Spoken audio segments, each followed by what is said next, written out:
Welcome to the Dada and Boys podcast. Welcome, everybody, to the Dada and Boys podcasts. I'm DB, I'm your host. And on episode 1, I had my dad on. We talked about really emotional stuff, really real stuff. And today we are going to continue that conversation with my mama. How are you doing today? I'm doing okay. So before we get to the current day issues that we have, because we have a lot of current day issues, let's first get to your upbringing, because from my knowledge, your upbringing wasn't very easy either. No, not at all. You were born in Mexico. Yes, Chihuahua, Mexico, to be exact. When did you come here? When I was 9 years old. At this point, your biological dad, did you know him? No. Did you ever meet him when you were younger? No. I met him when I was, I think you were already born. So I was maybe in my 20s when I met him.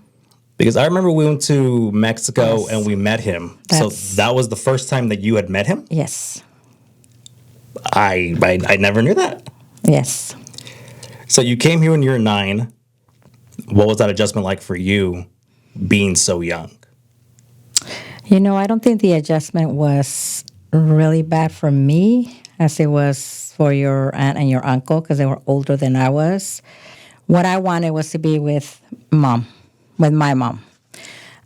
So that's why I came here. I came here, I believe it was a year earlier than my siblings. And it was due to the fact that I was really sick.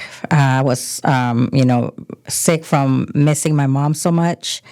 I got to the point that I wasn't eating. I got to the point that literally I was so depressed I didn't want to get up. So grandma came here before you did? Yes. My mom came here.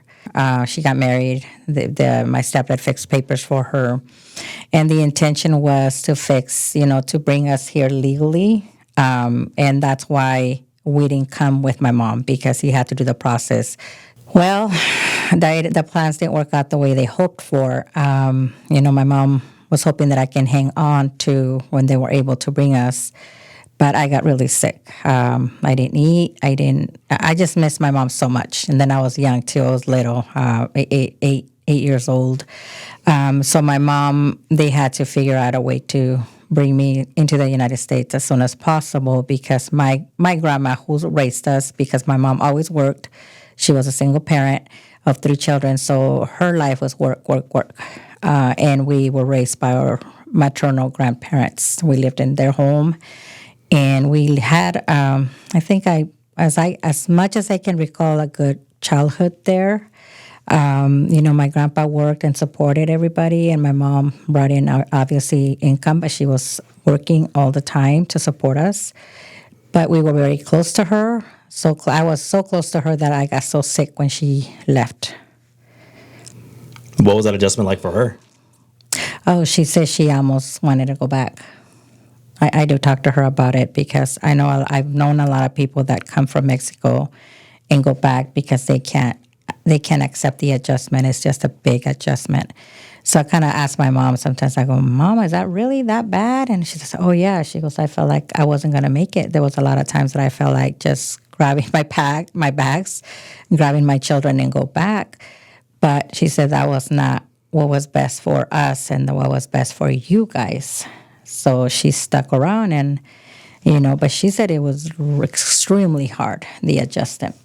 I don't recall being it hard for me at all. I think it was just, I'm always been very tough, I don't let anybody get me down. So I think... You're a very blunt and straightforward individual. Yes. I can attest to that. Yes. And that gets me in trouble a lot. And it's I can also attest to that. Yes. So you mentioned grandma came here for grandpa. He wasn't the nicest stepfather to you. He wasn't. How? As I can recall, as you know, I don't remember a lot of things that my siblings remember.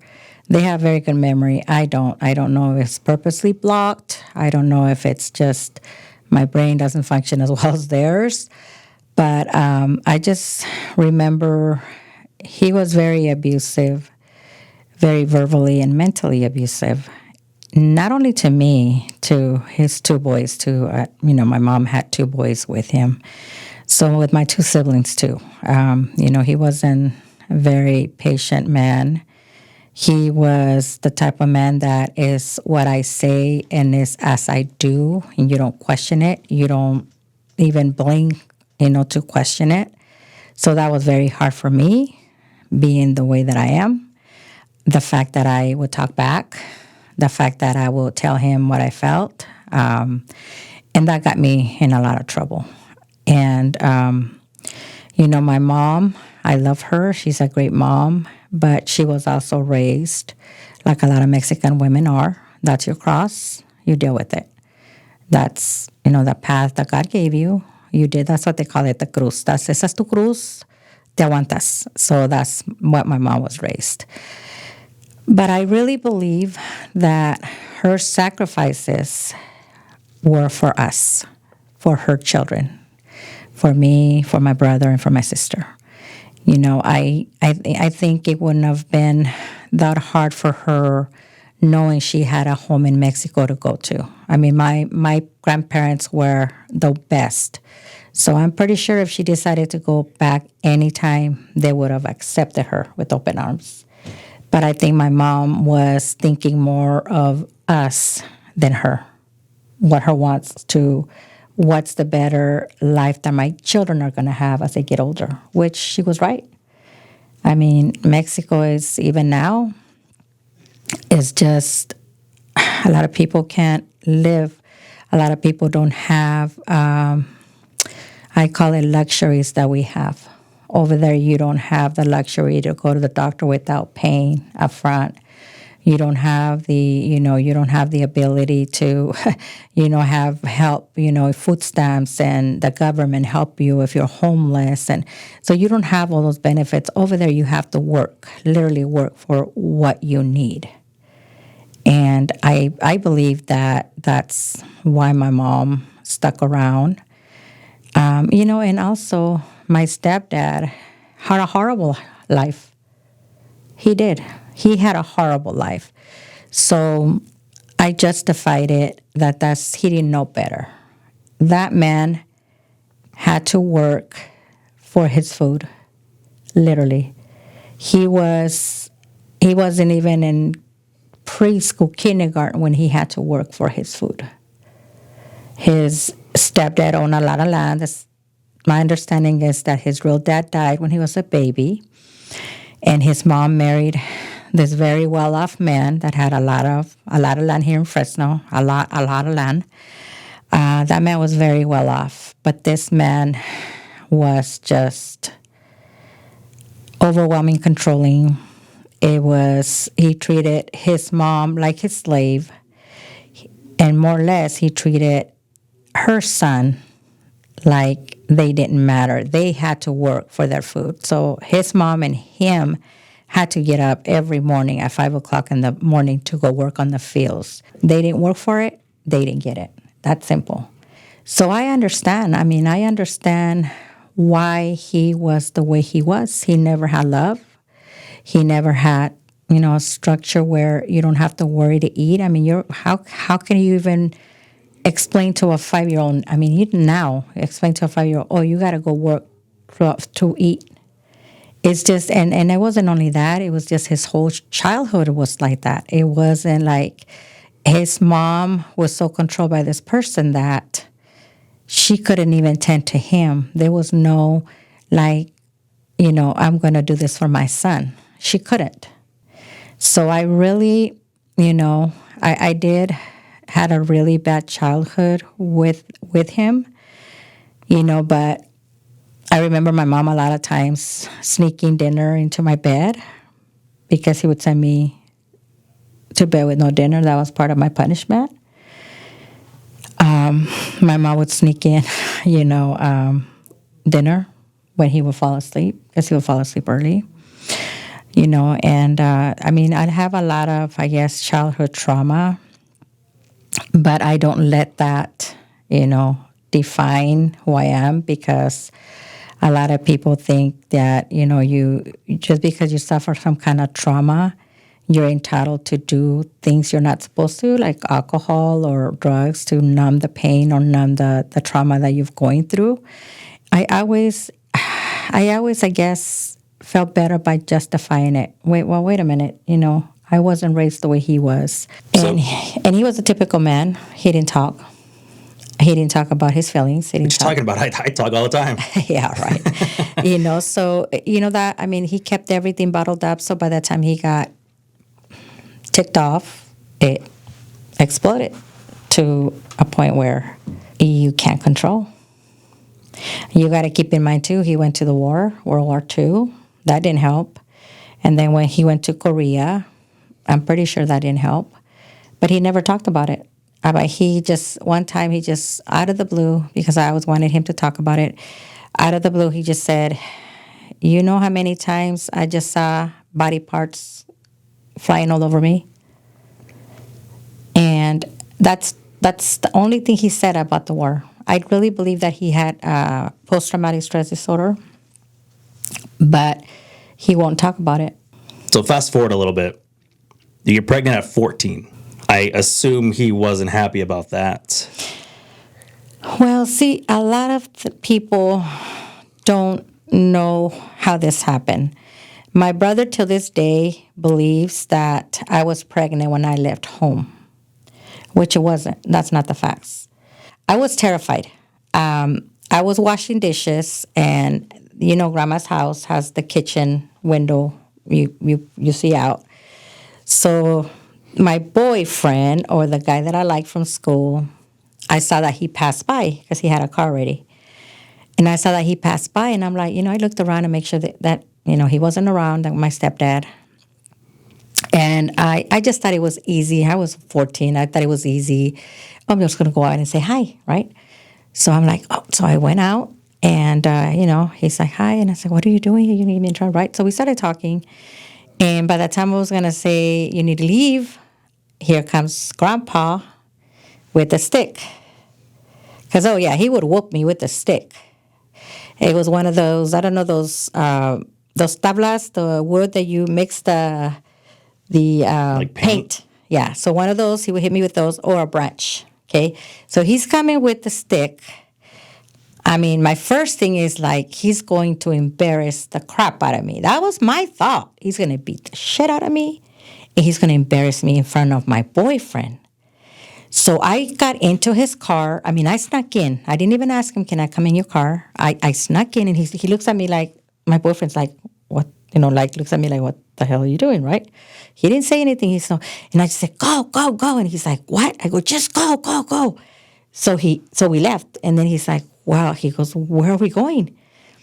Can you take me to your house? And he's like, what? I said, can you take me to your house? And he's like, I don't think my mom is going to appreciate that. And I'm like, I don't want to go home. He's going to beat me. He's going to beat the shit out of me. I was that terrified. So I went to his house, to his mom's house. And we didn't sleep together that night. So I was still a virgin when I left. Yes, I was still a virgin when I left. People think that I was already pregnant when I left. It was not true. So I spent the night. I spent the night in his room, and he spent the night in the living room, because Mom made it very clear, you guys are not sleeping together, which I didn't care that. It wasn't something I was thinking about. And I stayed there, and the next morning, he goes, can I take you home? And I said, I don't want to go back home. I was terrified. I said, he's going to, it's going to beat the shit out of me. And that fear was like, I'm never going back home.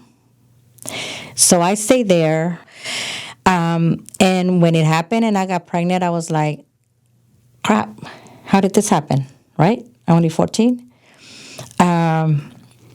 And I couldn't, especially being pregnant, I couldn't go back home.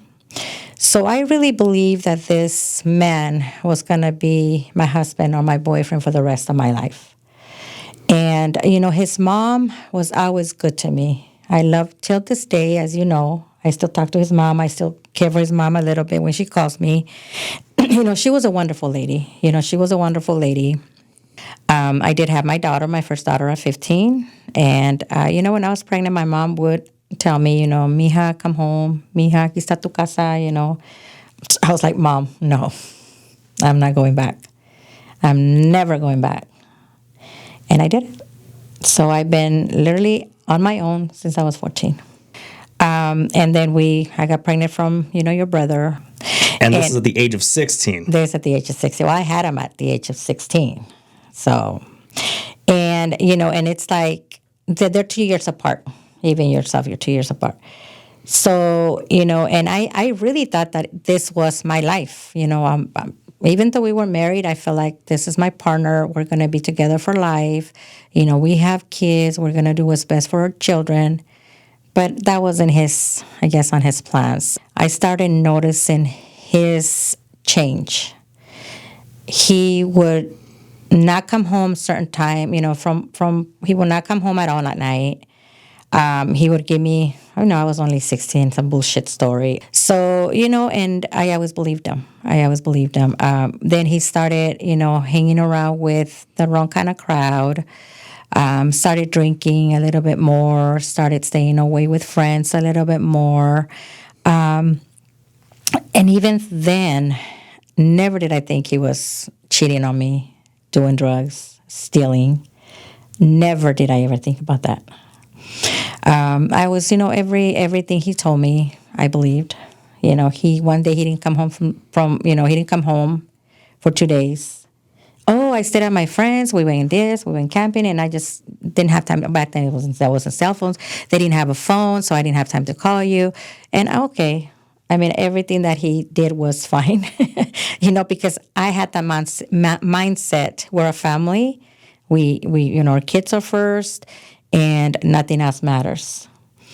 And there was a point where all of a sudden at 3 o'clock in the morning, I see a lot of smoke. Like literally, the smoke woke me up. And my house is on fire. So the first thing that I grabbed, the living room was already overwhelmed with smoke. So the first thing that I grabbed is my son, my baby. He was about maybe a couple of months old, if that.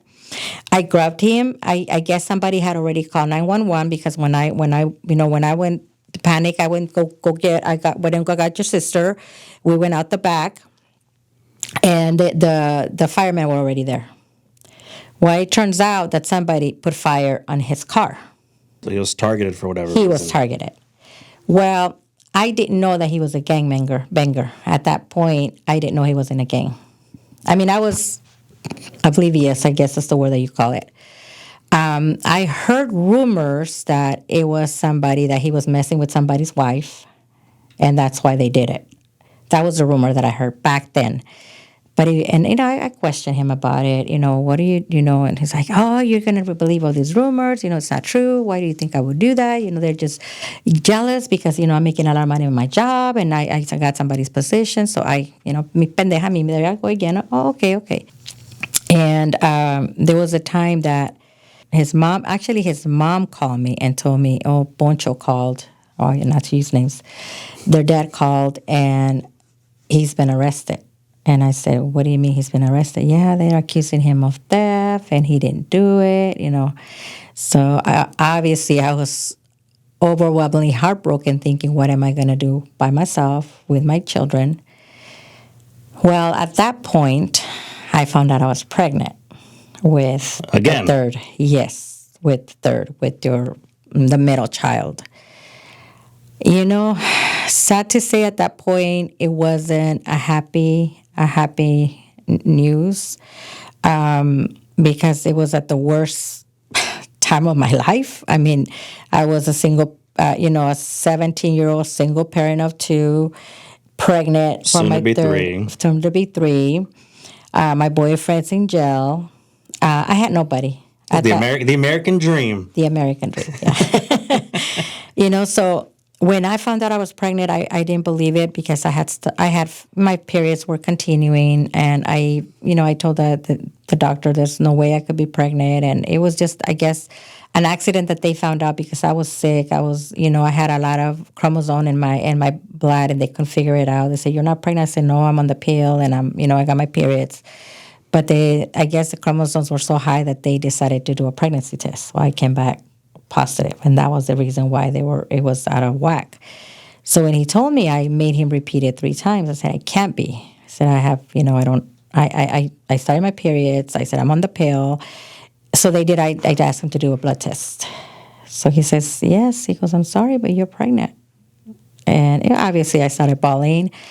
At that point, I felt lost. I felt like, what am I going to do with another child? I'm already struggling with the 2 kids. And it was not a good news. But then again, I'm someone that doesn't believe in abortion. So I felt like I just have to do what I have to do and do the best that I can. I was still waiting for him to get out of prison. I think he had only a couple of months left. So I was pretty excited about that. I was like, oh my gosh, he's going to be out before the baby is born. So I'm going to have that support. So everything's going to be okay. Everything's going to be okay. At that point, my mom was still, in control of, the husband and my stepdad. And also my sister had a controlling husband. So I wasn't close to any of them at that time. But my mom would always take me groceries when not knowingly letting my stepdad know. She would take me groceries. She will, keep an eye on me. So she's the great mom. I mean, I don't have anything bad to say because, my mom did the best she could, and whatever reasonings she had to deal with it, I don't blame her for anything at all. And so, and it was, well, I was so happy that he was going to get out of prison before the baby was born. So then I found out he was out. He didn't come home for 2 days and then 3 days. So I'm calling every morgue. I'm calling every hospital. I'm calling his mom. I'm calling his sisters. Supposedly no one heard about him. And I called the jail. They say, yeah, he got out, this day. And that was 4 days ago. So I'm over here freaking out, crying. And finally I called his mom and I said, something's going on. Poncho's not home. He probably just, somebody did something. He's probably in a hospital. And then she said, she goes, "Ay, Maria." She goes, she didn't speak English. But she goes, "Ay, Maria." She goes, I don't know how to tell you this. And I'm like, "What do you mean?" She goes, "I don't know how to tell you this. And I'm sorry. He told me to tell you he's with somebody else. He's never coming back." So my world was like, what? Like he didn't even have the balls to come and tell me, "I'm leaving you. Don't wait for me." Apparently, he met a guy in prison, and his sister used to go visit him. Well, the sister. Okay. The sister. I was like, well, this took a turn. The sister used to go visit him, and that's how he met her. Mind you, she had an 11-year-old daughter. So when she told me that, my world crumbled. Like, what am I going to do? Pregnant and 2 kids. And so where did that strength come from? Because you're 17, going to be 18, 3 kids now. 18-year-olds nowadays can't handle kids. 28-year-olds nowadays can't handle kids. It would have been very easy for you to just either adoption, whether abortion, to walk out, because you have so much life to live, right? Well, at that point, they were my life. They were my life. I could have easily, done what a lot of women do. I'm going to do as he did. I'm not going to be a parent because he's not a parent. I'm going to turn to alcohol to numb this pain of all the pain that I'm feeling because he left me for another woman to take care of somebody else's child instead of mine.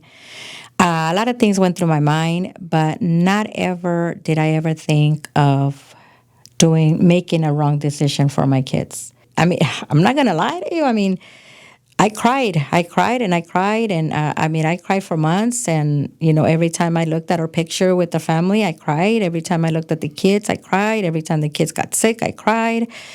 it was just a pain that you can't describe at that point. But then you see your children, you see, your kids. It's not their fault that they're in this situation where their dad walked out. And you keep going for your kids. And that's what kept me going, my 3 kids. So immediately you had that maternal instinct. Oh, immediately. Immediately. Definitely, immediately. Even before he left me. I mean, that my maternal instinct was always my children. When my first daughter was born, when my second child was born, when my third, even when my 5th, It's just something that... Now with dogs. Now with dogs, yeah. It was something that I didn't have to learn. I mean, I didn't have to learn to be a parent. I mean, as soon as I saw my children when they were born, it seems like that parent bond and that parent love took over. So then, so you have 3 kids.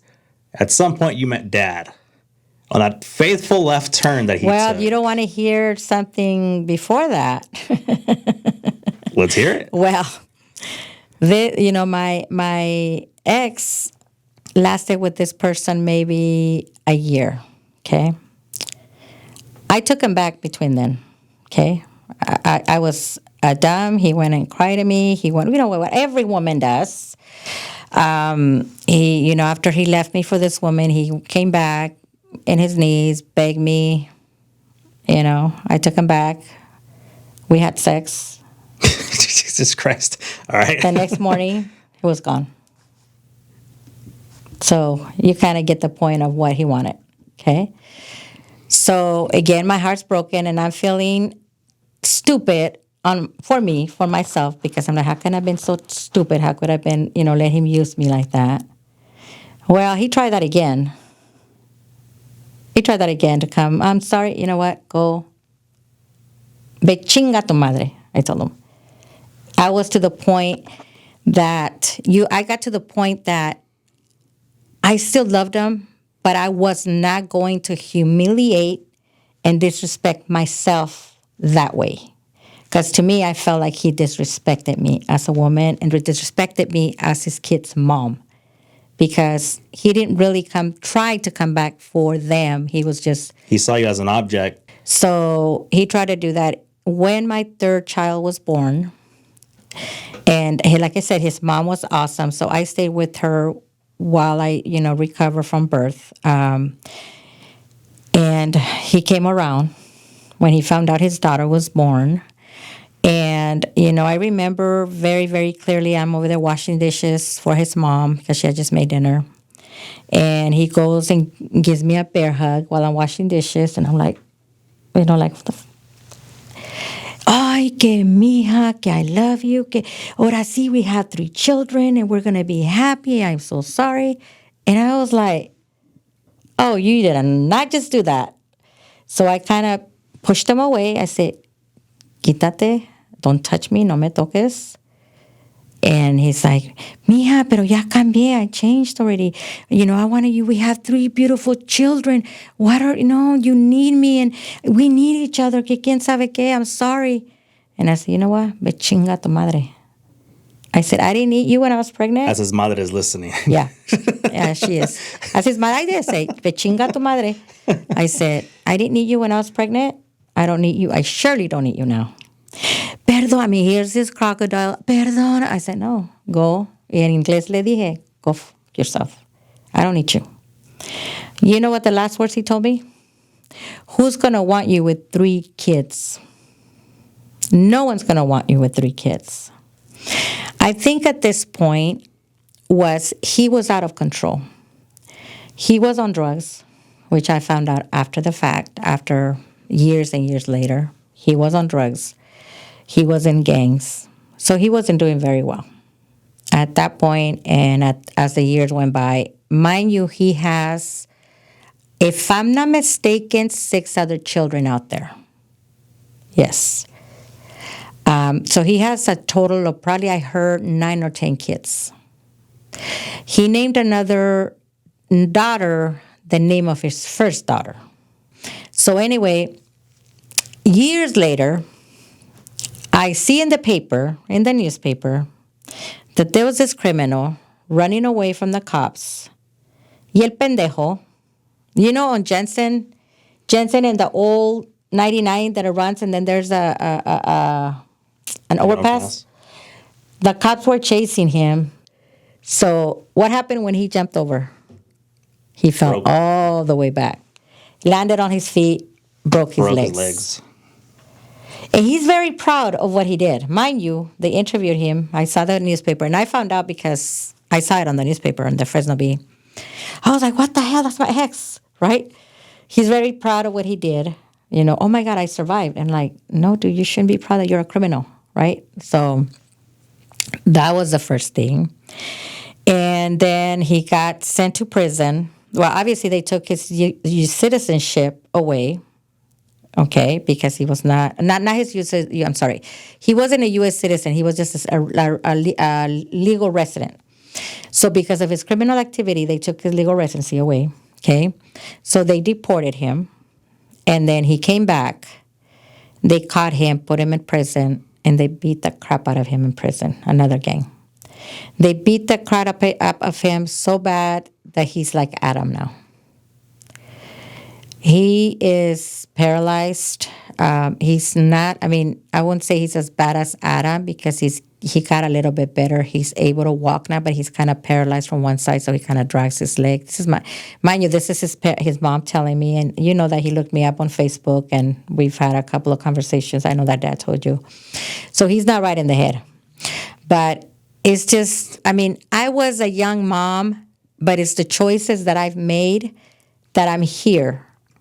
He was a young dad, and it's the choices that he made that he's where he's at. But when he got beat up in prison, that was after you had met Dad already? Yes. Because wasn't there a point where you met Dad, you met the person who wanted you after 3 kids. Yes. Other dad is off doing his criminal activity.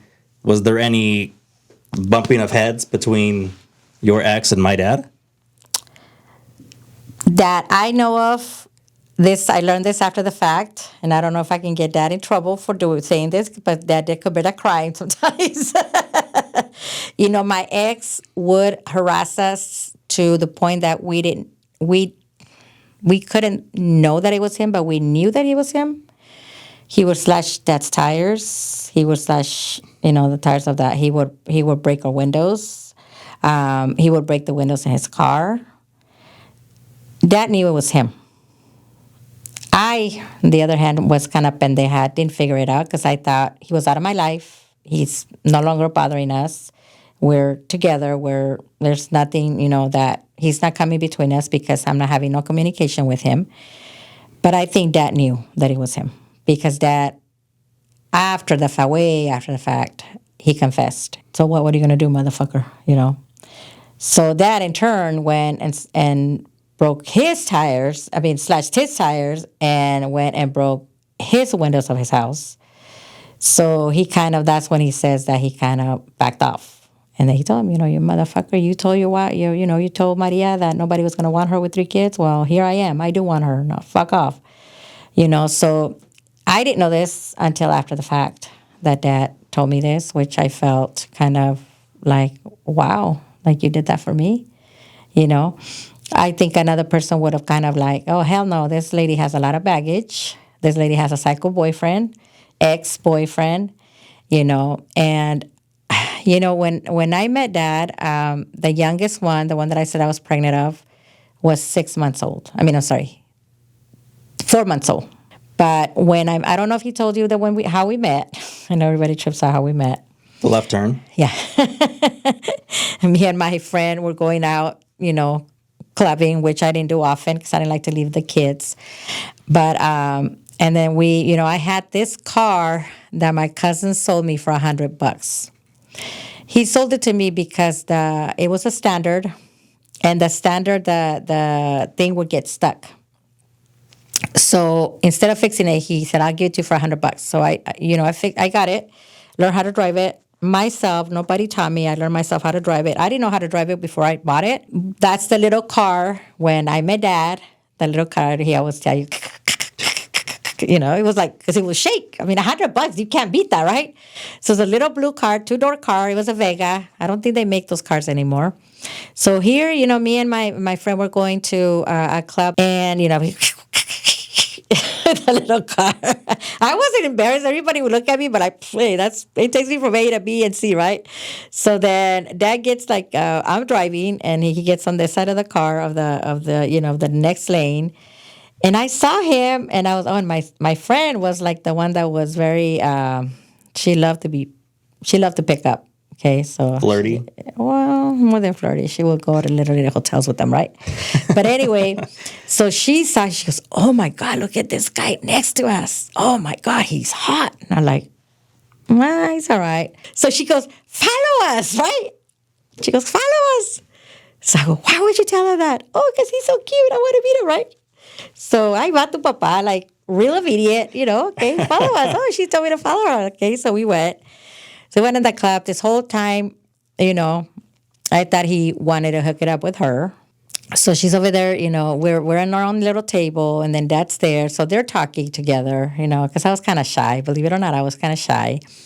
And, so they're talking, and then she goes, "Oh, Maria, can you go to the bathroom with me?" At that point, I was asked to dance a lot, because I did have swag back then. I was only 18. I mean, I was okay looking. So I went to the bathroom. She asked me to go to the bathroom, and then she goes, "Oh, girl," she goes, "that guy is just undressing you with his eyes." And I'm like, "What are you talking about?" "Oh, that guy in the car that followed us. I'm trying to make him hook up with me, and he's not interested, girl." So we're like, "Yeah, right, shut up." "No, seriously, he wants he wants you, girl. He wants it." I'm like, "Well, he's not going to have me, right?"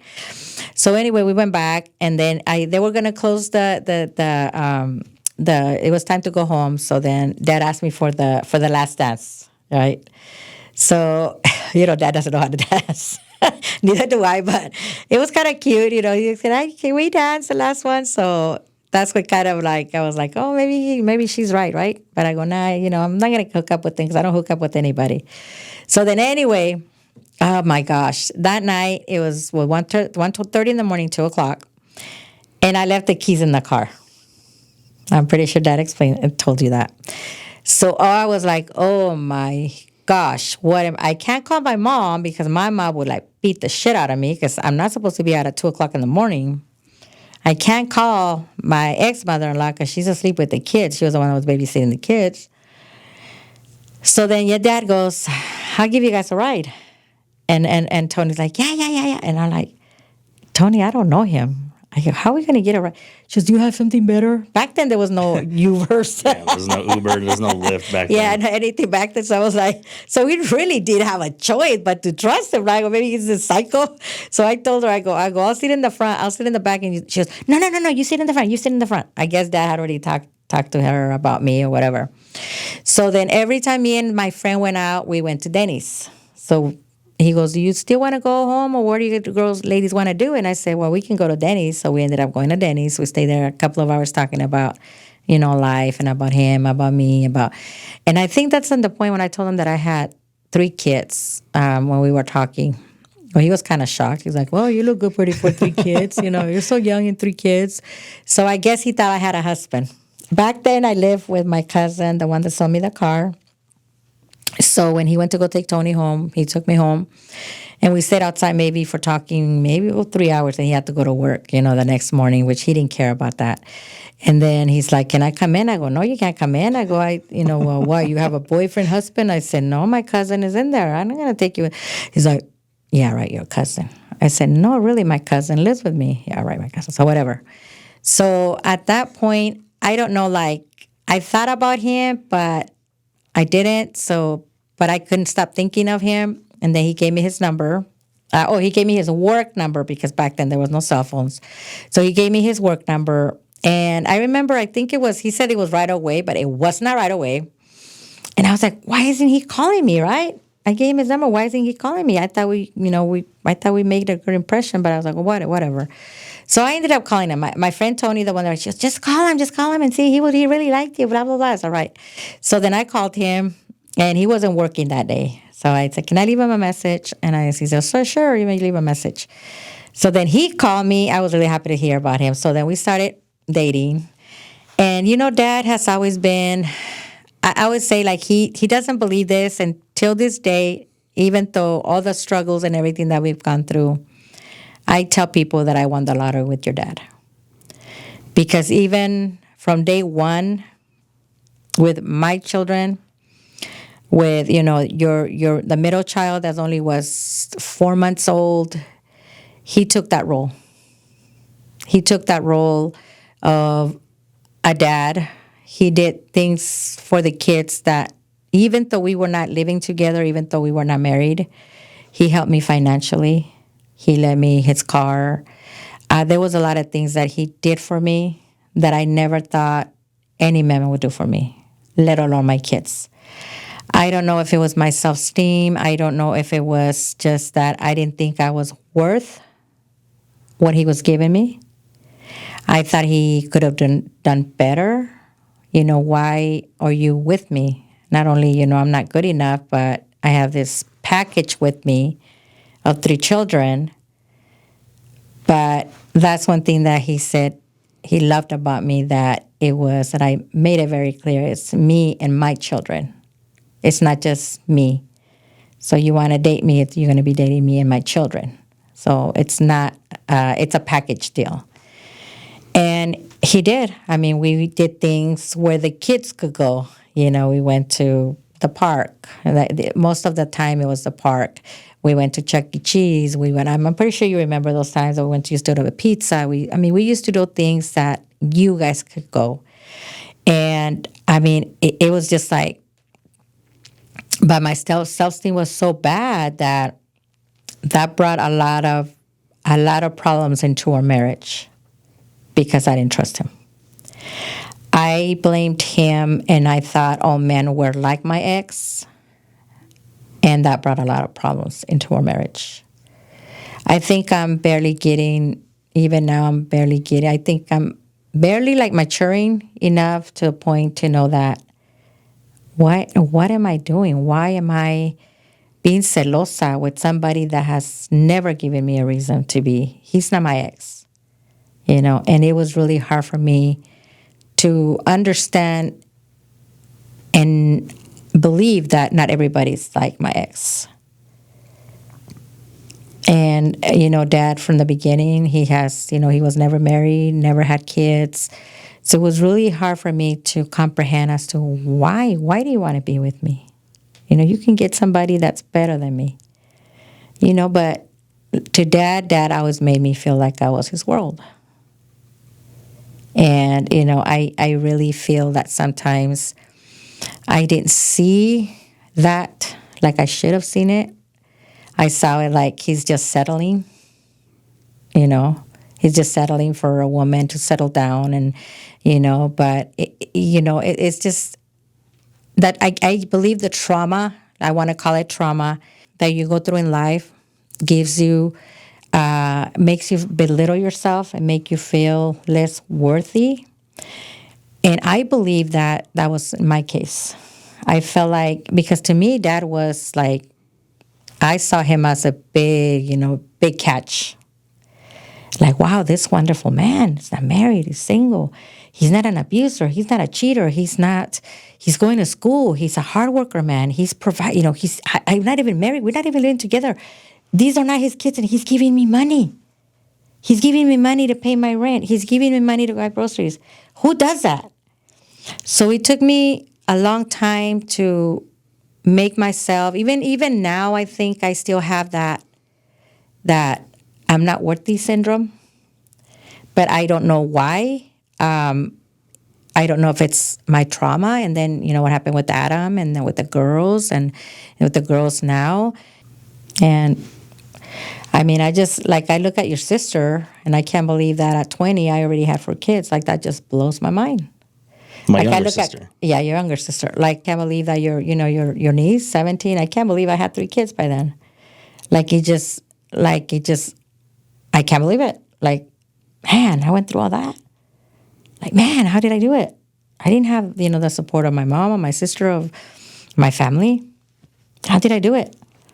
But I consider myself very blessed. I consider myself lucky. Obviously, it boils down to the choices that I made. And, even now, I know I'm not the best parent, but I know that I have done the best that I can for my kids. I know that me and you crash heads a lot because the parenting, that we were raised with to the parenting that you believe in, which is great, but it just, a lot of people don't use excuses as to do wrong in life with their life. And I don't believe in that. Everybody in life has trauma. Everybody. I don't think that there's one person out there that hasn't gone through some kind of trauma. Maybe it's worse than us, maybe it's better than us, but it's, I believe, the way that you deal with your trauma that defines the resolution or what comes after your trauma. And believe it or not, I needed to go to counseling. I needed to go to a psychiatrist because I did realize that I needed help. And a lot of people are afraid of asking for help. A lot of people are embarrassed. A lot of people are thinking that you only go to a psychiatrist when you're, crazy. And that's not true. It's some trauma requires help from professionals, and I saw it that I needed that help. And I do take depression pills, and when I don't take them, I feel the difference. I feel the anxiety. I feel the depression. I feel like I'm in a hole that I can't get out. And it's something that a lot of people don't believe in, that there's help out there for mental illness or for trauma or for whatever you need to deal with in a positive and, healthy way. A lot to unpack there. Yes. You mentioned my siblings. My oldest sister, I remember her being a little juvenile delinquent growing up, running away from home. I remember one time she was in a whole other state. And then some issues with my other sister, the one that's right above me. Same thing, delinquency. Feel like she became worse than what my oldest sister was. Where do you think that the troubled mind that they have, the choices that they've made, where do you think that comes from?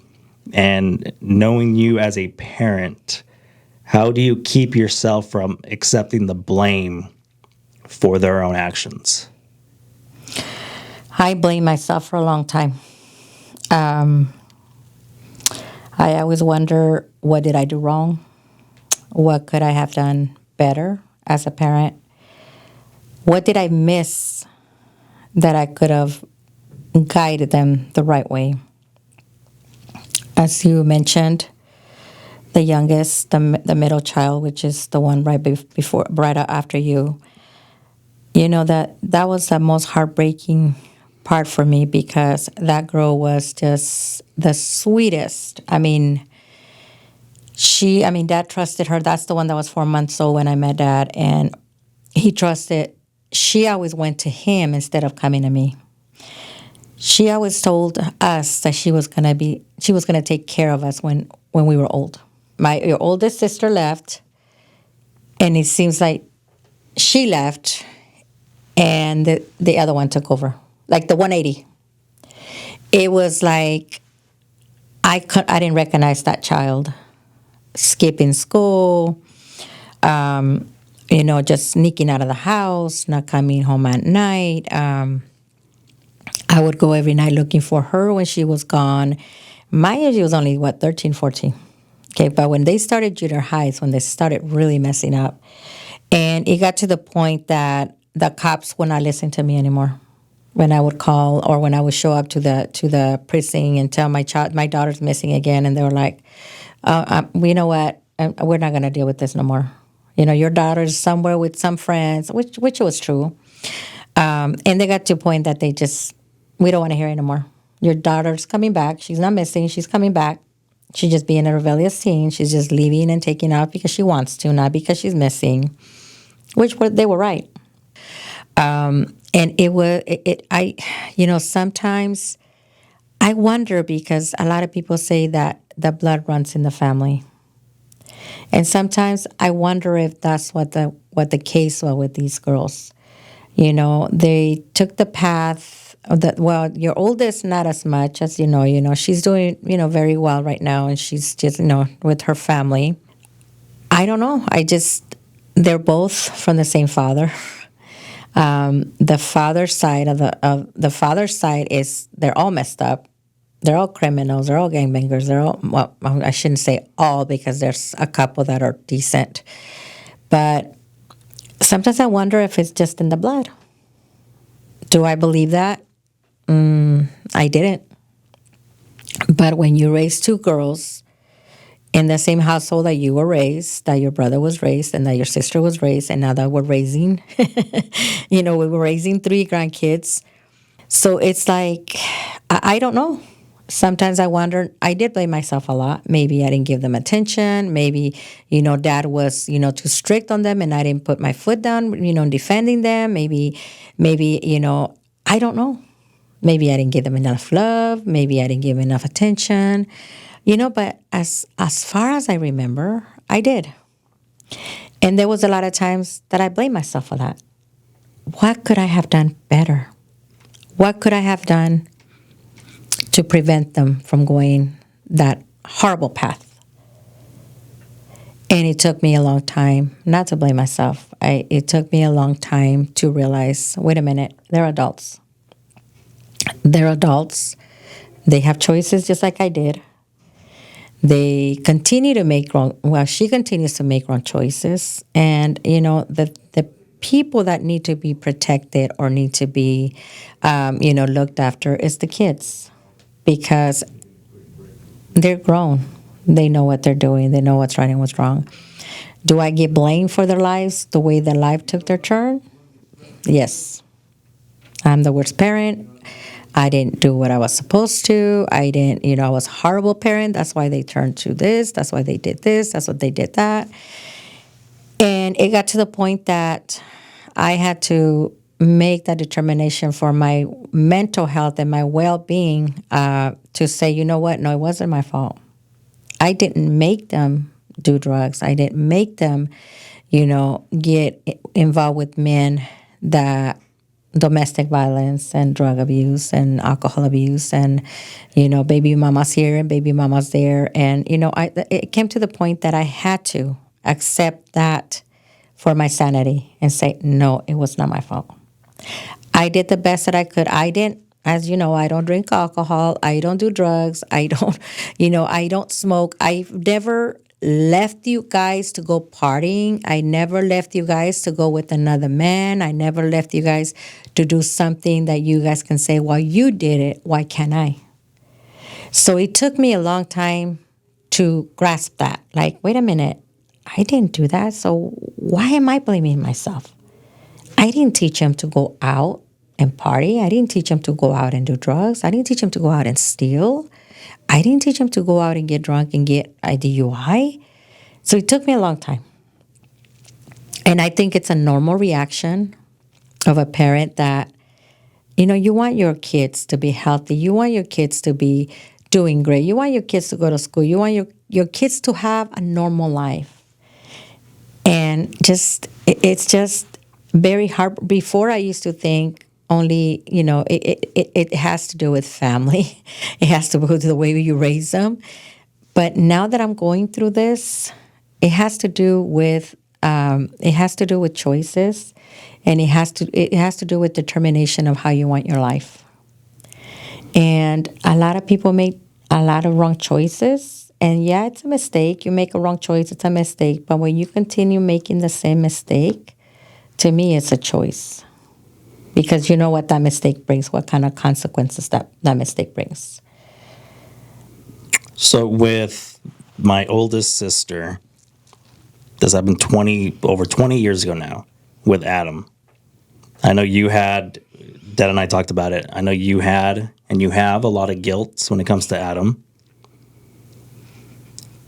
Getting that call or getting that text from that he's in the hospital, because episode 1, I explained my point of view. Dad explained his point of view.